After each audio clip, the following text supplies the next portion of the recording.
كده حالات نيوتن الثاني خلص. 5 حالات او 6. ماشي. قانون نيوتن الثاني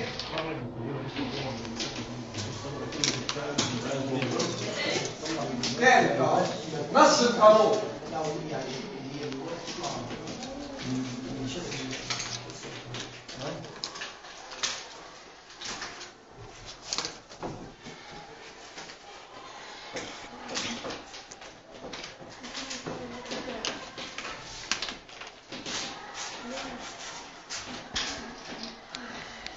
نص القانون خلاص. اصبروا ما تكتبش حاجه. نيوتن الثالث بيقول ايه؟ بيقول لي لكل فعل رد فعل مساوي له في المقدار ومضاد له في الاتجاه. يعني ايه الكلام ده؟ لو جيت براحه ايدي اليمين او الشمال وضغطت على ترابيزه او مجنطه تحس ان في قوه بتزق ايدي، هو ده رد الفعل. بيكون مساوي للقوه اللي انت ضغطت ليه في المقدار ومضاد له في الايه؟ في الاتجاه. يعني لو جيت ضغطت كده بايدي على الارض على الترابيزه على المنظار على اي حاجه تحس ان في قوه بتزق ايه؟ بتزق القوه بتاعتك، بتزق ايدي. القوه دي اسمها قوه ايه؟ رد فعل. لذلك كل ايه؟ لكل فعل رد فعل مساويه للقوه في المقدار الايه؟ ومضاد لها في الاتجاه. يعني بضغط كده رد الفعل عمودي الاعلى وبضغط بقوه واحد في ايد مثلا يمين او شمال، يبقى نص القانون يلا لكل فعل رد فعل مساوي له في المقدار ومضاد له في الاتجاه. هو ده نص نيوتن الثاني. لكل فعل رد فعل مساوي له في المقدار ومضاد له في الايه؟ في الاتجاه. عنوان جانبي. الحالات المختلفه لنيوتن الثاني زي ما خدنا حالات نيوتن الثاني والاول، برضه نيوتن الثاني له ايه؟ له حالات. بين قوسين حركة المصاعد. كل مسائل نيوتن الثالث على المصاعد اللي هو الاسانسير. اللي هو الايه؟ الاسانسير. يعني ما تنفعش الطائرة؟ طائرة فيها قوة. طائرة فيها ايه؟ قوة. اما نيوتن الثالث ما فيهوش قوة خالص خالص. له قوة ثانية، قوة وزن، قوة رفع، قوة ضغط، قوة شد، تلاقي الميزان او الوزن الظاهري. ثاني لو ذكر لك المسألة طلب قوة شد شيل لأعلى، قوة رد فعل لأعلى، ضغط الجسم على رأس الضوء لأعلى، تلاقي الميزان لأعلى، الوزن الظاهري لأعلى. الخمسة دول كلهم بيأثروا لأعلى. إن طلب أي واحدة منهم بتحطيه. طلب شد شيل بتحطيه. ليه؟ رد فعل بتحطيه. ضغط الجسم على قاع الاسانسير او الصندوق بتحط ضغط. قراءة الميزان بتحط قراءة الميزان. الوزن الظاهري بتحط الوزن الظاهري. يطلبوا مني غالبا ما يطلبوا مني. ماشي؟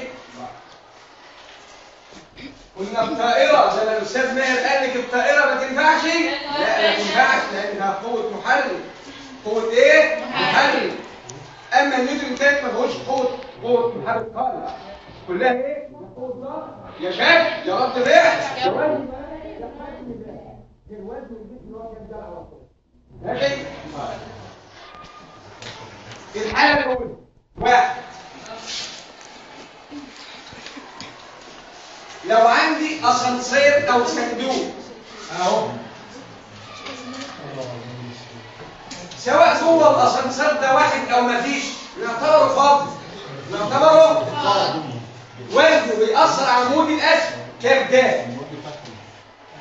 كام؟ جاف. الاسانسير دهوت او المصعد دهوت متعلق في ايه؟ سلك. متعلق في ايه؟ سلك. انت ذكرت في المسألة سلك ماشي، خيط ماشي، حبل ماشي، بس طبعا مفيش اسانسير يتعلق في الحيط ولا حبل، لازم يكون واير من صلب، سلك صلب. ماشي؟ لان وزن الجلد اللي فيه متعلق في سلك. السلك ده بيبقى فيه ايه؟ قوة شد. قوة ايه؟ شد. يبقى اقول شيء او ضغط او ضغط فعل او لغاية ميزان او وزن ظاهري. ان طلب اي واحده من 5 تجيبها لي. شين تحط شين، ضغط تحط ضغط، رد فعل تحط رد فعل، قراءة ميزان تحط نقرة ميزان، يطلب وزن ظاهري وزن ظاهري. بس في حته الوزن الظاهري وقراءة الميزان بعلق لك هنا في الست اللي هو ايه؟ ميزان. بعلق لك ايه؟ ميزان. ويقول لك اوجدي قراءة الميزان. اوجدي قراءة الايه؟ ميزان. سواء ميزان عادي او ميزان من اي نوع. سواء ميزان عادي او ميزان من اي ايه؟ طيب وزن الجسم كام دل اسفل على طول. سواء الصندوق دهوت او المصعد دهوت جواه حد او فاضي. هو اصلا له كتله. ونحط له جواه انسان او رجل او اي حاجه برضه لها كتله. خلاص يا جماعه؟ اكتبوا بقى الحاله الاولى. طب وطلع لي معدات الحركه. طب الحركه بقى لاسفل ولا لاعلى؟ تبع ما اذكره. هقول لك مثلا اوجدي رد فعل واحط لك راجل دهوت واقول لك اوجد رد الفعل. رد فعل الرجل او الجسم على ارضيه المصعد. على ارضيه المصعد. بحط رجلي فوق. ما طلبتش الشك ولا ضغط، لا طالب ليه؟ بحط لي ليه هنا على السهم دي. وليه دايما يعني هي وضاد وشين والوزن الظاهري وقراءة الميزان. اثناء واقول لك الف وب. واحد او الف المصعد صاعد، ب المصعد هابط له معادله وصاعد له معادله. خلاص يا جماعه؟ طيب لو المصعد صاعد وعجله منتظمه. يلا طلع لي معادله الحركه. ماشي. العاده الحركه الاعلى. ماشي. شين او ضغط او ريه. تبع انا ضغط رد ايه؟ هتقولي لي ايه؟ ماشي. ليه؟ مجموع قوة اتجاه الحركه ناقص القوة عكس اتجاه الحركه. كام؟ يساوي كام؟ ده المصعد ايه؟ صح. طب لو هابط ها؟ ايه؟ هو 4 عجل منتظم. ها؟ قول لي لو هابط ها؟ كام د ناقص ر يساوي كام؟ كام د ناقص ر يساوي كام ج. ده صاعد ده هابط. ولازمه واحده وتعملي عليها السهميه. واحد صاعد والتاني هابط ودي معادله الصاعد ودي معادله الهابط. خلاص؟ نعم.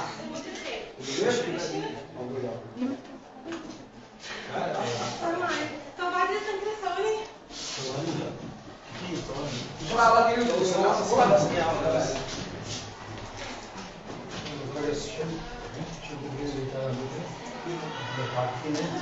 رسمه واحده وعليها السهمين سهم الاعلى وسهم الاسفل وتجيب المعادلتين وقابل المعادله كل معادله تجيب مره صاعد ومره هابط. ده اللي بتاكل اللي جوه القدامى. مش ده اللي بتاكلوا اللي بره وبتاكلوا اللي جوه تسيبوا اللي بره ما يعرفوش حاجه. انتوا المفروض تاكلوا ده. اللي حاطط دي في الدرج دي المفروض هي تاكل. بركه ان شاء الله. الدرج ما دام المقياس بلاوي. مفيش مقاومات؟ لا. مفيش توقف؟ لا. خلاص؟ يبقى اول ما تسمع كلمه صندوق او مصعد تعرف دي من ايه؟ تاني. لا في مقاومات ولا في قوه قاف.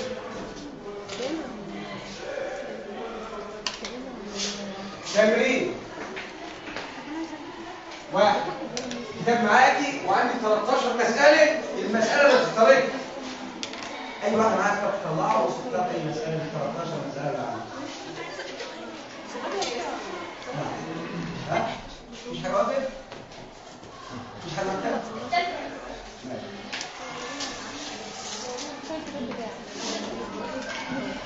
ومعاك تطلعه وتشوف اي مساله من 13 مساله اللي عندك. احنا كتاب على 4.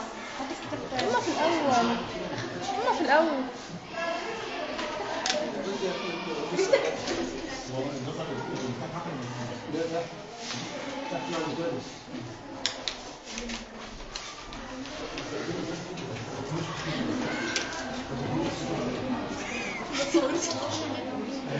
في كتاب هنا. العلم توصل تحت سطح الرسم او شهور اللغه بتاع الصانع وطلعوا اللغه وسكت اللغه. خلصت يا سعيد؟ خلصت يا سعيد ولا لسه؟ خلصت؟ هو في فسحه بس مش هينفع فسحه ولا في السبت على طب انا هستاذن حضرتك بس نقعد مع بعض 5 دقايق في المكتب عند يلا طب ماشي. انا وانت احنا كلنا استنى يا بنات زي ما تسيبها